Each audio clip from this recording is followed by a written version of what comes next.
நிறைய woman writers இருந்தாங்க. But இப்போ நம்ம தமிழ் நாவல்னு பார்த்தாலே ஒரு மேல் டாமினன்ட் ஃபீலாக இருக்குது. உங்களுக்கு இது கலெக்ஷன் அது. Hello guys, welcome back to ராஜேரிஸ் புத்தகத்துடன். நான் உங்கள் ராஜி.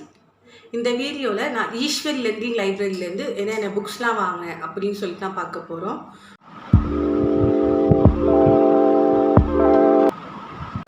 ஸோ இது வந்துட்டு ஒரு பர்த்டே புக் கால். என் பர்த்டேக்கு வந்துச்சு. ஸோ என் பர்த்டேக்காக நான் வந்துட்டு நிறையா புக்ஸ் வந்துட்டு வாங்கணும்னு ஆசைப்பட்டேன். அண்ட் ஃபைனலி அப்போ தான் வந்துட்டு கீழ்ப்பாக்கத்தில் இருக்க ஈஸ்வரி லைப்ரரியில் வந்துட்டு சேல்ஸ் நடந்துட்டு இருந்துச்சு. ஸோ அங்கே போய் நான் ஒரு சில புக்ஸ்லாம் எனக்கு வாங்கினேன். கலெக்ஷன்ஸ் எல்லாமே அங்கே கொஞ்சம் நல்லாவே இருந்துச்சு. ஸோ சீக்கிரமாக என்னென்ன புக்ஸ்லாம் வாங்கினேன்னு பார்ப்போம். ஸோ டாட்டா, இது ஃபுல்லாக தான் நான் வாங்கின புக்ஸு. இப்போ என்னென்ன புக்ஸ்லாம் இருக்குதுன்னு பார்ப்போம். டோட்டலாக 9 புக்ஸ் வாங்கினேன். மொத்தமாக சேர்த்து எனக்கு பில் ஒரு 300 தான் வந்துச்சு. ஸோ நான் வாங்கின ஃபர்ஸ்ட் புக் வந்துட்டு மருது பாண்டியர், ஜெகதா அவர்கள் எழுதின புக்கு. அருண் பதிப்பகம் வெளியிட்டிருக்காங்க.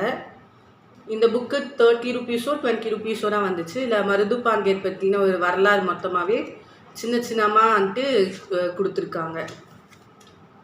கவர் ஆர்ட்லே வந்துட்டு ரொம்ப க்யூட்டாக இருந்துச்சு.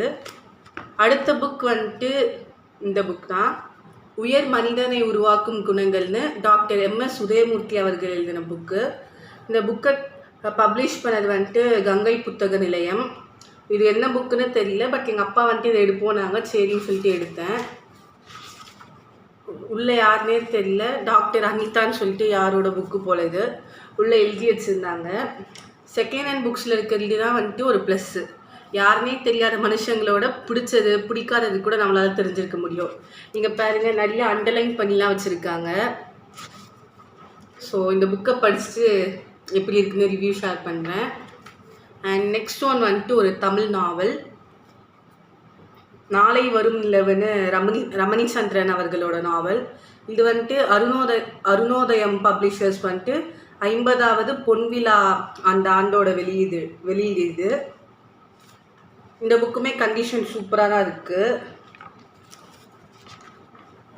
ஸோ என்னோடய ஃபர்ஸ்ட் ரமணி சந்திரன் நாவல் இது நான் வாங்கியிருக்குது. அண்ட் நெக்ஸ்ட் ஒன் வந்துட்டு இது ஒரு தமிழ் நாவல், பிராண்ட் நியூ கண்டிஷன் இருந்துச்சு. இதோட MRP வந்துட்டு 220 ரூபீஸ். நான் எவ்வளோ கேட்பாங்களோன்னு சொல்லிட்டு பார்த்தேன், பட் ஜஸ்ட்டு 30 என்னமோ தான் போட்டாங்க. எனக்கு ரேட் கரெக்டாக ஞாபகம் இல்லை. செம்ம கண்டிஷனில் இருக்குது. மொத்தம் டோட்டலாக 400 பேஜஸ் பக்கம் வருது. நானும் நீயும், தமிழ் நிவேதா. அடுத்த புக்கு வந்துட்டு இதுவும் ஒரு தமிழ் நாவல் தான், மனதை திருடி விட்டாய் பை பிரேமா. இதுவும் ரேட் 200 கிட்ட தான் வந்துச்சு. ஆனால் வந்துட்டு எனக்கு 30 ரூபீஸும் என்னமோ தான் போட்டாங்க. இந்த லெட்டர்ஸ் எல்லாமே நல்லா ஃபாண்ட் சைஸ் பெருசாக நல்லா கேப் விட்டு சூப்பராக இருக்குது. இதையும் படிக்கணும்.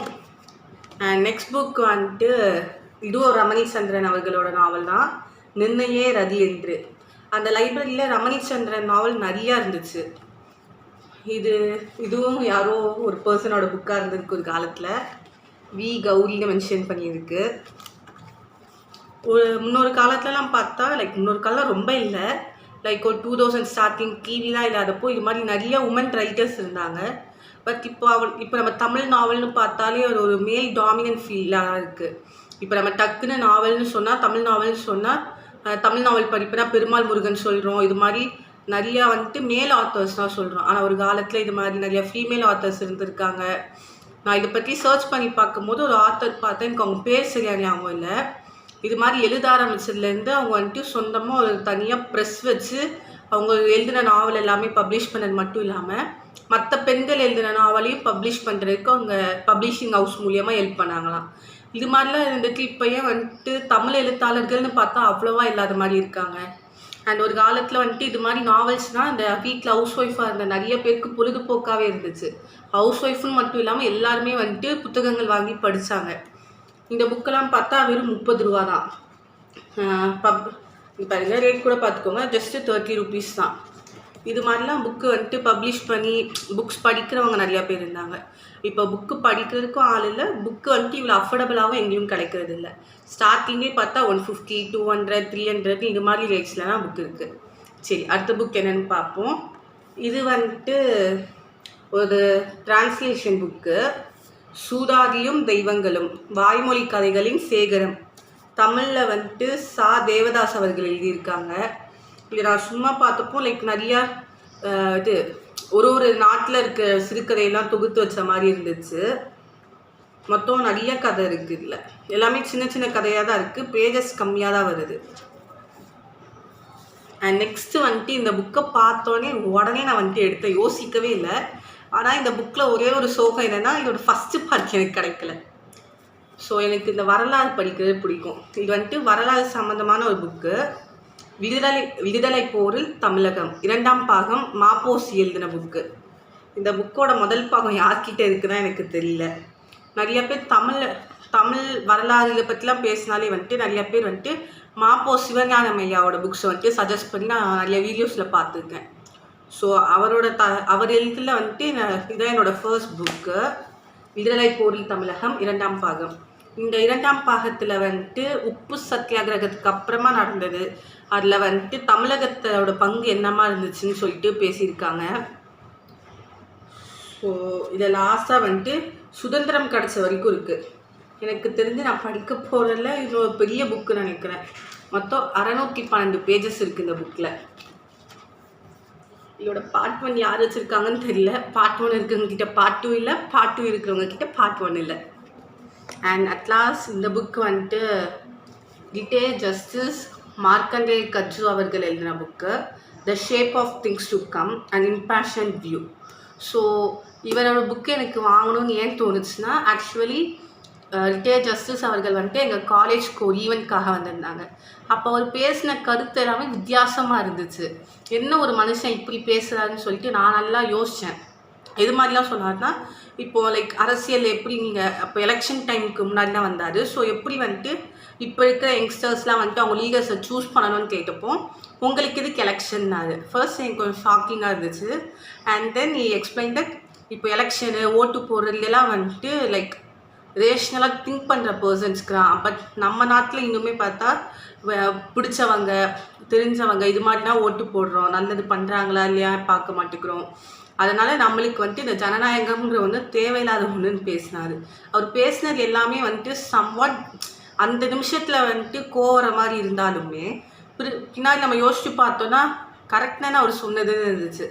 ஸோ இந்த புக்கில் வந்துட்டு அவர் நிறைய டிஃப்ரெண்ட் டாபிக்ஸை பற்றி பேசியிருக்காரு. லைக் இந்தியானா என்ன, இந்த நம்ம நாட்டில் வந்துட்டு மைனாரிட்டிஸை ஏன் ப்ரொடெக்ட் பண்ணணும், அதுக்கப்புறம் வந்துட்டு நம்மளோட நேஷ்னல் எய்ம் என்ன, நம்ம இப்போ எங்கே இருக்கோம், நம்ம எங்கே போகணும், அது மாதிரி நம்ம நாட்டை முன்னேற்றுறதுக்கான இவரோட வியூஸ் என்னெல்லாம் இருந்துச்சுன்னு சொல்லி இந்த புக்கில் ஷேர் பண்ணியிருக்காரு. அதுக்கப்புறம் லைக் மேக்கர்ஸ் ஆஃப் இந்தியன் லிட்ரேச்சரை பற்றி பேசியிருக்காரு. அதுக்கப்புறம் முக்கியமான ஒன்றா ஹெல்த் கேர் இன் இந்தியா, நம்ம நாட்டில் எப்படி ஹெல்த் கேர் சிஸ்டம் இருக்குது, அதை எப்படிலாம் நம்ம இம்ப்ரூவ் பண்ணலாங்கிறத பற்றி பேசியிருக்காரு. ஸோ வந்துட்டு இந்த புக்ஸ் படிக்கிறது மூலயமா இவரோட ஐடியாலஜி இன்னும் கொஞ்சம் தெரிஞ்சுக்கலான்னு நினைக்கிறேன். So that's all for this video. பரவாயில்ல, 300 rupeesக்கு 9 புக்ஸுங்கிறது எனக்கு வந்துட்டு நல்ல டீலாக தான் தெரிஞ்சிச்சு. நீங்கள் வாங்கியிருந்தீங்கன்னா லைக் நீங்கள் அங்கே போய் புக்ஸ் வாங்கியிருக்கீங்கன்னா என்னென்ன புக்ஸ்லாம் வாங்கியிருக்கீங்க, எவ்வளோ ரேட் வந்துச்சுன்னு ஷேர் பண்ணுங்கள். அண்ட் மறக்காமல் நீங்கள் ஃபஸ்ட்டு படித்த ரமணி சந்திரன் நாவல் என்ன, ஏன் இப்போது வந்துட்டு இந்த எனக்கு தெரியல ஏன் இந்த தமிழ் எழுத்தாளர்கள்லாம் இப்போ குறைஞ்சிக்கிட்டு வராங்கன்னு. ஸோ உங்களுக்கு தெரிஞ்சிச்சுன்னா எதனால் வந்துட்டு இப்படி அவங்க வந்துட்டு ஸ்லோ டவுன் ஆகினாங்க, தமிழில் வந்துட்டு ஃபீமேல் எழுத்தாளர்களே இல்லாமல் போனதுக்கு என்ன காரணம்னு உங்களுக்கு தெரிஞ்சால் மறக்காமல் கமெண்ட்டில் ஷேர் பண்ணுங்கள். அண்ட் இது மாதிரி உங்களுக்கும் தமிழ் நாவல்ஸ் படிக்க பிடிக்குன்னா என்னென்ன நாவல்லாம் நீங்கள் படித்த நாவல் எது உங்களுக்கு ரொம்ப பிடிக்கும்னு மறக்காமல் கமெண்ட்டில் ஷேர் பண்ணுங்கள்.